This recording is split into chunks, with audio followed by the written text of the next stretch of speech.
जय श्री कृष्ण दोस्तों आज प्रश्न है, क्या किसी गलती के कारण एक इंसान को एक स्त्री का जन्म मिलता है? असल में इंटरनेट हमें कई बार ऐसी चीजें परोसता है जिसको हजम कर पाना नामुमकिन हो जाता है। ऐसी चीजों को हाजमोला खाकर भी हजम नहीं कर सकते हम लोग, क्योंकि ये कचरा इतना घटिया होता है कि कुछ लोग अपने लालच के कारण कुछ भी इंटरनेट पे डाल देते हैं, वो भी बिना चीजों के सच को जाने। और सबसे बुरी बात, कह दिया जाता है, ऐसा तो गीता में लिखा है या वेदों में लिखा है, और शास्त्रों की बातों का गलत अर्थ निकालकर पूरे धर्म को ही बदनाम कर दिया जाता है। पहले तो मैं आप सबको वो वीडियो दिखाता हूँ जो आज से 6-7 साल पहले मैंने देखी थी, और भाई साहब इसको देख के मेरा दिमाग खराब हो गया। देखिए ये वीडियो। जब हम हिंदू शास्त्र पढ़ता हूँ, उन शास्त्रों में लिखा है कि श्री कृष्ण ने शंखचूड़ के बीवी तुलसी देवी को बलात्कार किया, तो क्यों हम एक बलात्कारी को भगवान माने? ये वीडियो। आपने इस बीमार आदमी का प्रश्न सुना? क्या आपने अपनी जिंदगी में ऐसा कुछ सुना था कभी? इस वीडियो में इस व्यक्ति ने ये भी बताया ये हिंदू धर्म से है। खैर, जब मैंने इस प्रश्न को सुना तो मेरे को उसी रात एक सपना आया। मुझे लगा इस प्रश्न का उत्तर ढूंढना चाहिए, तो मैंने सपने में सोचा कि मुझे भी ये प्रश्न किसी से करना चाहिए। परंतु मुझे अपने सपने में भी इतनी तो अकल थी कि अगर भगवान श्री कृष्ण के बारे में मुझे किसी से कुछ जानकारी चाहिए तो मुझे किससे पूछना है, क्योंकि जो इस बीमार व्यक्ति ने किया वो तो हद ही कर दी। आप खुद सोचो इस वीडियो में हो क्या रहा है। एक हिंदू व्यक्ति अपनी मनगढ़ंत बातें बनाकर एक टोपी वाले के पास जाकर कुछ भी प्रश्न पूछ लेता है। ये तो बिल्कुल वैसे ही हुआ कि एक विद्यार्थी को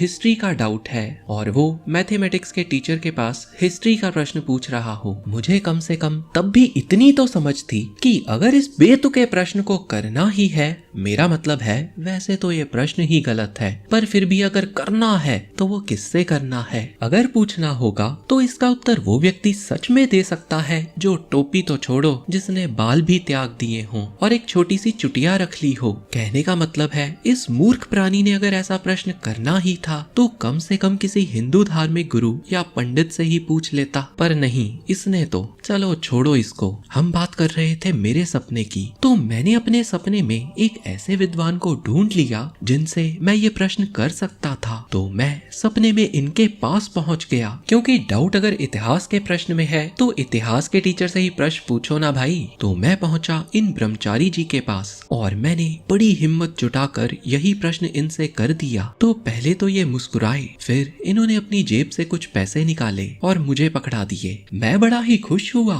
सोचने लगा इतना अच्छा प्रश्न पूछा है मैंने जो एक इतने पहुंचे हुए संत जी ने मुझे इनाम दिया है। परंतु फिर तभी इन्होंने मेरे कान में कहा, जाओ किसी अच्छे डॉक्टर से अपने दिमाग का इलाज करवाओ। अब हो सकता है प्रभु जी का सामना ऐसे प्रश्नों से हुआ हो, परंतु उन्होंने मेरे सपने में आकर तो यही कहा। और फिर जब मैं स्टेज से नीचे उतरा तो मुझे भीड़ ने अपने हाथों से वो सबक सिखाया कि मेरी तो नींद ही खुल गई। तो आप देख सकते हो जब हम ऐसे बेकार की वीडियोस देखते हैं तो हमारी मानसिकता पर क्या प्रभाव पड़ता है। और पता है, कल तक मुझे यही लगता था कि ये वीडियो इंटरनेट पे सबसे घटिया वीडियो है। फिर मेरे को एक बहन ने एक और वीडियो भेजी जिसको देखकर मुझे यह ज्ञान हुआ कि इससे बेकार वीडियो भी इस इंटरनेट दुनिया में हो सकती है। कहने को तो इस बंदे ने ये कहा है कि श्री कृष्ण ने गीता में ये बताया है कि किन किन गलतियों के कारण एक पुरुष का जन्म एक स्त्री के रूप में होता है। देखिए ये वीडियो कि किन गलतियों के कारण पुरुष का अगला जन्म एक स्त्री के रूप में होता है। अब इस वीडियो में पहले ही ये मान लिया गया है कि स्त्री का जन्म किसी गलती की वजह से हुआ है, यानी कि स्त्री तो है ही दोषी। और तो और इन्होंने इसे श्रीमद् भगवत गीता से भी जोड़ दिया। विजय मेहरा यूट्यूब चैनल पर ये वीडियो अपलोड हुआ है और जो तथ्य इन्होंने दिया है वो तो और भी ज्यादा गलत है। इनका कहना है कि जो व्यक्ति मृत्यु के समय अपनी पत्नी, पुत्री या अन्य स्त्री का ध्यान करता है या जो स्त्री के साथ ज्यादा घूमता है वो अगले जन्म में स्त्री बन जाता है। और जो श्लोक इन्होंने श्रीमद् भगवत गीता का बताया है वो है 8वें अध्याय का 6वां श्लोक, जिसमें श्री कृष्ण बताते हैं, शरीर त्यागते समय मनुष्य जिस भाव को याद करता है वह उस भाव को निश्चित रूप से प्राप्त होता है। तो जो मतलब वीडियो में निकाला गया है वो है कि कोई कामुक पुरुष जब प्राण त्यागेगा तो वो स्त्री के बारे में सोचेगा और अगले जन्म में स्त्री बन जाएगा। तो अब मैं आपको कुछ उदाहरण देता हूँ। मान लो एक संत व्यक्ति है जिसने सारी उम्र अच्छे धर्म के कार्य किए और अंत में उसके मन में आया कि मैंने तो अपनी जिंदगी में कभी मांस खाया ही नहीं, और उसका अंत समय में ध्यान मुर्गे पर चला गया तो इस हिसाब से तो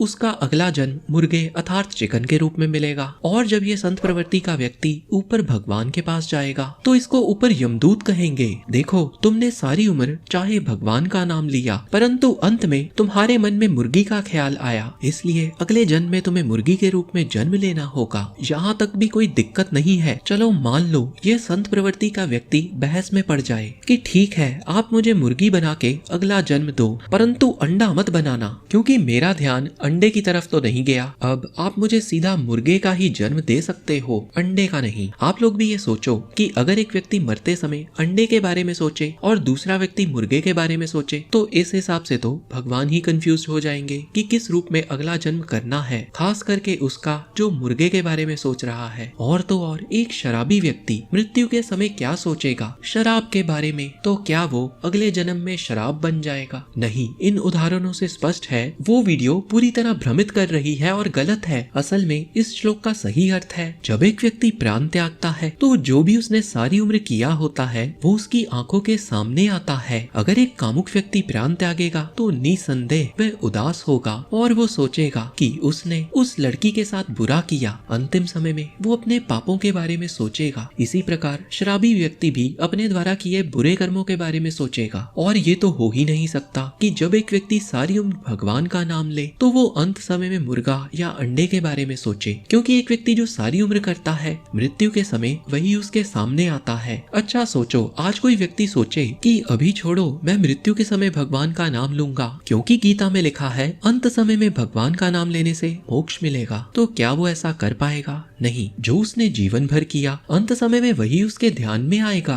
इसलिए कोई आज भगवान का नाम ले तो ही वो अंत समय में भगवान को याद कर पाएगा। असल में श्रीमद् भगवत गीता के इस श्लोक से हमें कर्मों के सिद्धांत के बारे में ही पता चलता है। और ये सनातन धर्म की शिक्षा बिल्कुल नहीं कि किसी अपराध के कारण कोई व्यक्ति स्त्री का जन्म ले। हमारे यहाँ स्त्री को भी पूजनीय माना जाता है। हम लक्ष्मी, सरस्वती और माता रानी की भी पूजा करते हैं और हमारे यहाँ स्त्री होना किसी अपराध की सजा नहीं माना जाता, बल्कि वो वीडियो सनातन धर्म और गीता जैसे महान ग्रंथ को बदनाम करने की साजिश है। और हाँ, इस वीडियो को बनाने वाले से मेरा एक प्रश्न है, अगर एक स्त्री मृत्यु के समय एक पुरुष के बारे में सोचेगी तो उसको तो सजा की जगह इनाम मिल जाएगा ना? क्योंकि इस हिसाब से स्त्री अगर मृत्यु के समय किसी पुरुष के बारे में सोचे तो अगले जन्म में वो तो पुरुष बन जाएगी, और अगर स्त्री होना किसी गलती की सजा है तो पुरुष होना तो उसी गलती का इनाम हो जाएगा। और ये बातें शास्त्रों के कितने विरुद्ध हैं ये आप समझ सकते हैं। इसी चैनल पर आपको एक और वीडियो मिलेगी जिसको 5.3 मिलियन लोग अभी तक देख चुके हैं, जरा उसको भी सुनते हैं उसमें ये क्या कह रहे हैं। गीता के 21वें श्लोक को पढ़ा तो मुझे उसके बाद पता चला कि बिल्ली को पहले ही से वीडियो में अध्याय तो बताया ही नहीं, केवल श्लोक नंबर 21 बताया है। और सच तो ये है, गीता में कभी भी श्री कृष्ण ने बिल्ली के बारे में या बिल्ली के रास्ता काटे जाने के बारे में कुछ भी नहीं कहा। हरे कृष्णा।